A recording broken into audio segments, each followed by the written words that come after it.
Let's look at this one. Okay, now we're going to go through the same process we went through before to graph it and to come up with the vertices and co-vertices.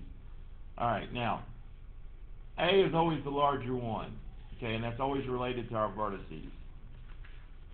Alright, so we're going to have A squared is equal to 25, yeah, which will be plus or minus 5. Okay, now in the last example, okay, it was in the Y location, so we had 0 plus or minus whatever. But in this case, it's going to be plus or minus 5 and 0. Okay, so again, I'm representing two ordered pairs with this. Okay, so that's our vertices. Okay, and remember our A is always the larger one. Doesn't matter if it's under the X or the squared or the Y squared.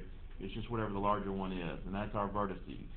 Then our co-vertices is related to B, which is the smaller of the two, which in this case is 4. Take the square root of both sides, and we get B is equal to plus or minus 2. And our co-vertices will always be on the opposite axis. Okay, so if this was on the x-axis, so the other one will be on the y-axis. But we know that because it's underneath the y squared here. So it's going to be 0 plus or minus 2.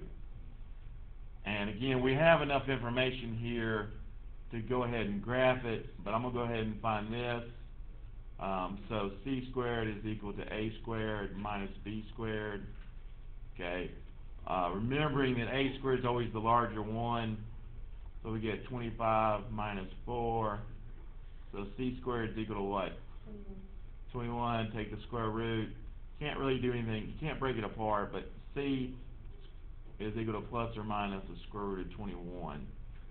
We could break it down in 3 and 7, but we can't pull out anything.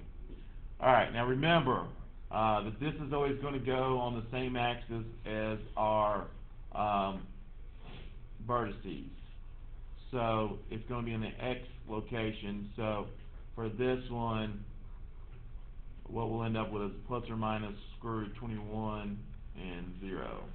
And so foci always going to be like the answer C is always going to be in the x-axis, or does it really matter? It'll be on the same axis as the vertices. Okay. Okay, those two always go the same. All right, now to graph it, I'm going to use the vertices and the co-vertices. So I'm going over to 5, over to negative 5. Okay, I'll go down to 2 and up to 2. So that's 4 points, and then come on. Where's my? There we go. All right, and then so that's our ellipse.